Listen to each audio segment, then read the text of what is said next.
c'est la première chose. Il peut se transformer en chien, en porc.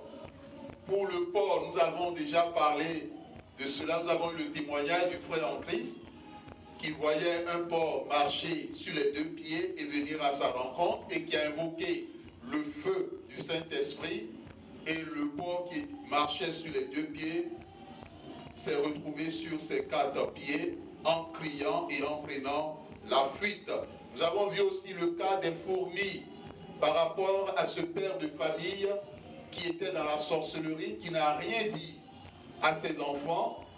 Ce père a touché aux enfants des autres sorciers, et quand le moment était venu de toucher à son fils, qui lui a tout construit en Afrique, qui a tout fait, et ce fils qui vivait aux États-Unis, quand le moment était venu, il a demandé au fils de préparer l'huile au feu bien chaud, et toutes les fourmis qu'il verra entrer par le bas de la porte tel jour, à telle heure, qu'il mette chaque fourmi dans le cuisson. Et le dernier qui entrera, qui ne touche pas au dernier, sachant que le dernier c'était le papa lui-même. Et l'enfant a obéi. La suite, nous l'avons su, c'est que tous ces autres sorciers ont perdu la vie. Le sorcier se transforme aussi en araignée. Il se transforme en papillon. Il se transforme en serpent. Ce sont les œuvres. Il peut se transformer en un autre animal. Le but, ce sont les éléments qu'il utilise pour se déplacer ou bien pour remplir sa mission.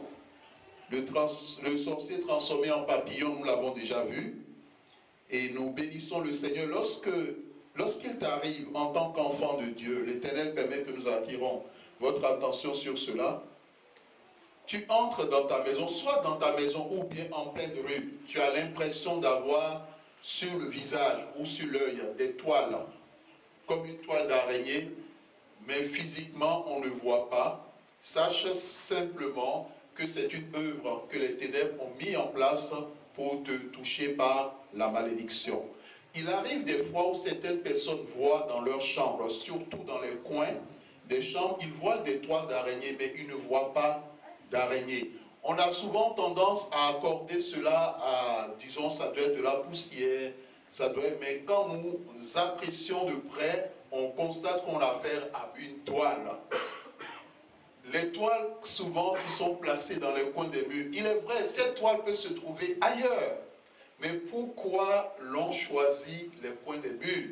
La plupart du temps, les toiles, et de façon générale, les toiles qui sont mises en place au niveau des murs, c'est des toiles pour permettre à des puissances d'entrer dans la maison au travers de ces toiles. Il y a d'autres cas où les personnes peuvent être dans leur chambre et entendre quelqu'un les appeler. Bien-aimé dans le Seigneur, tu es là, on t'appelle. La voix qui t'appelle, soit elle ressemble à la voix de ton enfant, ou la voix de ta mère, ou la voix de ton frère, ou la voix de X ou Y.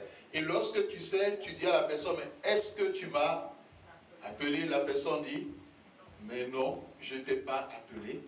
Ah mais j'ai entendu, j'ai cru entendre, mais j'ai entendu ta voix, mais non, je ne t'ai pas appelé, c'est vrai.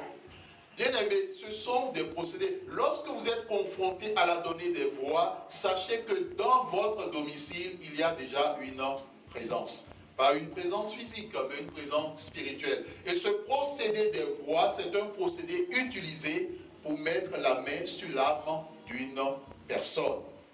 Il y a eu un cas où l'intéressée, on l'a appelée, elle a répondu, mais quand elle s'est retournée, elle n'a vu personne. Elle marchait, on l'a appelée par son nom, elle s'est retournée, la rue était vide, il n'y avait personne. Mais comme elle n'était pas enseignée au niveau du combat spirituel, elle a pris la chose à la légère. Mais les jours qui ont suivi, elle a commencé à avoir mal au oreilles. Et finalement, la joue a commencé à gonfler. Mais nous rendons grâce à Dieu qui a mis fin à cette situation. Donc, nous avons ces cas où on vous appelle, mais vous ne voyez pas la personne, ou lorsque vous posez la question à la personne où vous croyez que c'est elle qui vous a appelé, elle vous dit non, elle ne vous a pas appelé. Entrez dans la prière d'autorité. Amen. Entrez dans la prière d'autorité pour renverser les forteresses, les hauteurs et pour amener toute pensée captive à l'obéissance du Christ. Lorsque dans ton sommeil, il t'arrive ou il t'est arrivé de voir souvent le même animal, parce que nous l'avons déjà dit, le sorcier peut prendre différentes formes. Lorsque tu vois souvent le même animal, tu as toujours affaire au même animal, mon frère, ma soeur, il faut que tu entres dans le jeûne et dans la prière pour demander à Dieu de mettre fin au pouvoir de cet animal. Ce n'est pas un jeu. L'animal peut être un sorcier à qui ta vie a été confiée. L'animal peut ne pas être un sorcier, mais être la puissance principale de ta famille. Lorsque tu deviens enfant de Dieu, il est très important que tu saches quelle est la puissance principale qui domine dans ta famille ou qui dirige la famille. Parce que si tu ne t'en occupes pas, ce serait des problèmes.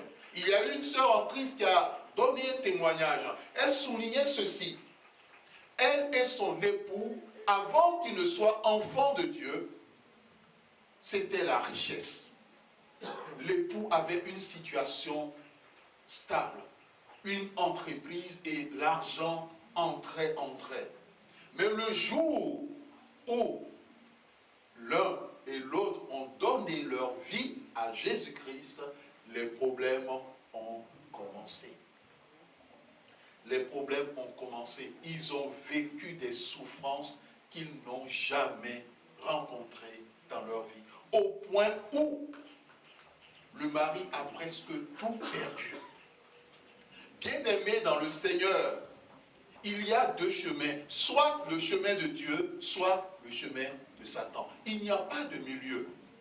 Il n'y a pas de milieu dans ce monde. Il y a un choix à faire. Il y a un chemin sur lequel l'on peut être ou l'on doit être. Bien-aimés dans le Seigneur, il faut que nous saisissons l'importance de ces choses. Parce que le jour où tu deviens enfant de Dieu, tu deviens l'ennemi du diable. Amen. Le jour où tu reçois Jésus-Christ dans ta vie comme Seigneur Sauveur, l'esprit qui est dans ta famille dira, ce n'est pas possible. Parce que cet esprit a tout mis en place pour que tu ne sois jamais enfant de Dieu. C'est ça la réalité. Mais le jour où tu deviens enfant de Dieu, il n'est pas d'accord. Et il fera tout pour te créer des problèmes. Il créera des problèmes aux enfants des enfants, si tu ne mets pas fin à son règne et à son autorité.